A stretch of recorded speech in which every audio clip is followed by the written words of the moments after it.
పొట్టి శ్రీరాముల వర్ధంతి నివాళులు అర్పించడానికి వచ్చినటువంటి మరి మా భర్త పోతుల సురేష్ గారికి, అలాగే ప్రజా సంఘాల నాయకులైనటువంటి అమిత్ గారికి, అలాగే వైఎస్ఆర్ పార్టీ నాయకులు మల్లెల బుల్లిబాబు గారికి, తులసి గారికి, శ్రీనివాస్ గారికి, వేణు గారికి, వచ్చినటువంటి నాయకులందరికీ పేరు పేరున సందర్భంగా నా హృదయపూర్వక నమస్కారాలు తెలియజేస్తున్నాను. మరి ఆ రోజు పొట్టి శ్రీరాములు గారు మన తెలుగు భాష మాట్లాడే మన ఆంధ్రప్రదేశ్ ప్రజలందరికీ కూడా మరి తెలుగు రాష్ట్రంగా కావాలని చెప్పి తన ప్రాణాన్ని త్యాగం చేసి ప్రాణాలు అర్పించినటువంటి మహానుభావుడు, ఎంతో చరిత్ర ఉన్నటువంటి నాయకుడు. చరిత్ర ఉన్నంతకాలం పొట్టి శ్రీరాములని మనం గుర్తుపెట్టుకొని ఆయన ఆశయాలని భవిష్యత్ తరాలకు కూడా తెలియజేయాల్సినటువంటి మనందరి యొక్క బాధ్యత అది. మరి ఎందుకంటే ఆ రోజు తెలుగు మాట్లాడే వాళ్ళందరూ కూడా ఆ రాష్ట్రం ఏర్పడాలని చెప్పి ప్రాణత్యాగం చేసినటువంటి మహానుభావుడు. మరి తర్వాత అది ఆ రోజు కర్నూలు జిల్లాగా మనకి రాష్ట్రంగా ఉండేది, కర్నూలు జిల్లా. తర్వాత మరి ఉమ్మడి రాష్ట్రంగా హైదరాబాదు, తెలంగాణ, ఆంధ్రాకి హైదరాబాదు రాజధానిగా ఉంది. మరి తర్వాత మన ఆంధ్రప్రదేశ్ కూడా విడిపోవడం, తెలంగాణ, ఆంధ్ర విడిపోవడం, మరి ఇవన్నీ కూడా మనం చూసాము.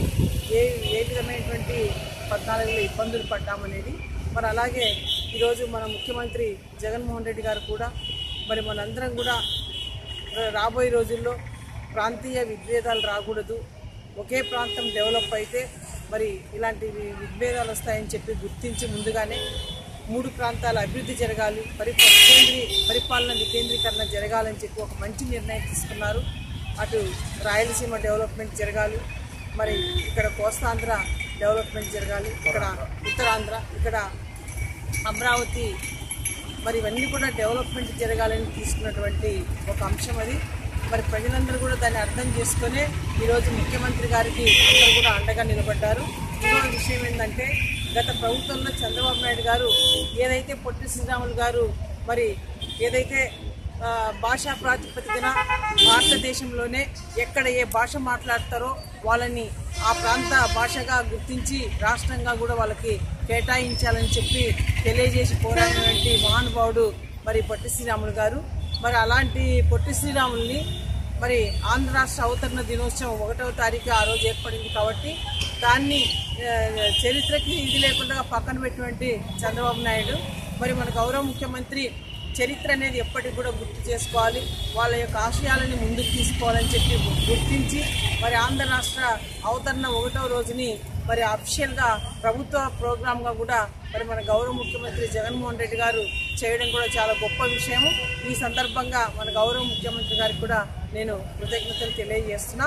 ఎందుకంటే ఆయన కూడా ఈరోజు ఈ రాష్ట్రం ఉమ్మడిగా ఉండి మనం విడిపోయి చాలా రకాలుగా కూడా అభివృద్ధికి నోచుకోక కోల్పోయి నడి రోడ్డును పడ్డాం 14లో.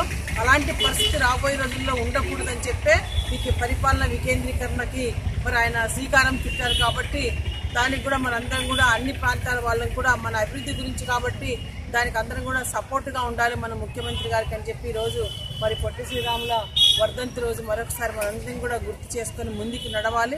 ఇలాంటి మహానుభావులు మరి పొట్టి శ్రీరాములు అయితేనేమి, ఈ దేశం కోసం మరి అంబేద్కర్ గారు అయితేనేమి, పూలే గారు అయితేనేమి, వీరందరూ కూడా జాతి కోసం నవ సమాజం కోసం పాటుపడినటువంటి మహానుభావులు. మరి వాళ్ళందరినీ కూడా మనం ఎప్పుడు గుర్తు పెట్టుకొని మరి మన ముందుకెళ్లాలని చెప్పి ఈ సందర్భంగా నేను తెలియజేస్తున్నాను.